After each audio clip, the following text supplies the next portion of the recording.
Hi guys, it's me again. So first of all, I would just like to apologise for my voice. I've been ridiculously sick this week, so unfortunately my training has taken a bit of a backseat. And also, please excuse the sorry state of my hair. I'm having the worst hair week as well, so it's been great.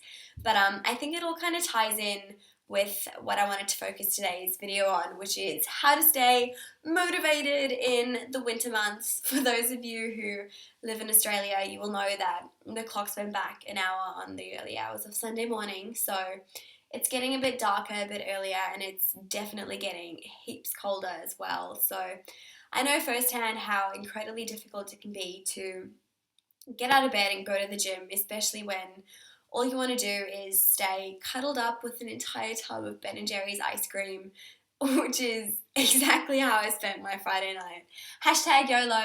But yeah, so these are just a couple of things that work for me when I need that little bit more motivation. So tips and tricks number 1 is to set yourself realistic goals. Obviously, it's important to have a long-term goal that you can focus on, but short-term goals can definitely keep you on track and keep you motivated. So, for example, one of my short-term goals at the moment is to be able to do 3 unassisted pull-ups. For some people, that might not be a lot at all, but a couple months ago, I had absolutely zero upper body strength, and about 2-3 weeks ago, I managed to do my very first unassisted pull-up. So that was a small win, and it definitely kept me motivated to continue building up that strength. So number 2 is to take photos. You might think it's conceited, you might think it's a bit vain, but I think that taking progress photos is one of the most important tools when it comes to tracking your progress, because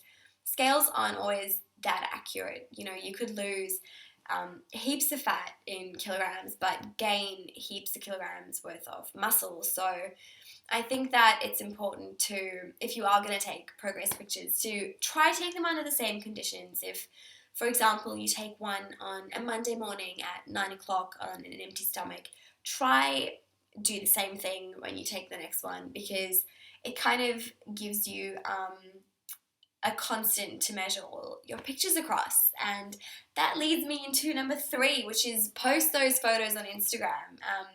I know a lot of people probably are incredibly against that because they don't want their video or their pictures going up on Instagram, which is absolutely fine. Like, I'm not saying that you have to do it. I just know firsthand that I do it because I'm not going to lie, like, I've worked incredibly hard to get to where I am. So when I post transformation pictures or progress pictures on Instagram, I'm doing it because I am so proud, and I'm putting them up there because I want to be held accountable for, you know, my body looking that way. So I know that when I see that up there, I'm going to be more motivated to stay on track and to not backtrack and go back and fall off the wagon a bit. So kind of leads in a little bit to number 4, which is to eat healthy. It should go without saying, but it is incredible what eating the right foods can do, not only for your body, but for your mind as well. I am an incredibly stubborn person, so if I manage to go 3 to 4 days eating really healthy,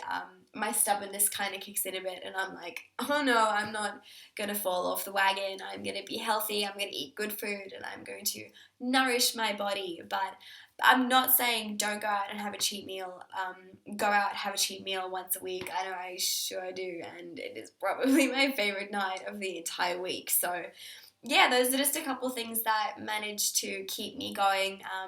I will write up a couple articles that will go onto the Protein King website in the future, so I will keep you guys updated on when those are coming out. But until then, and until next week,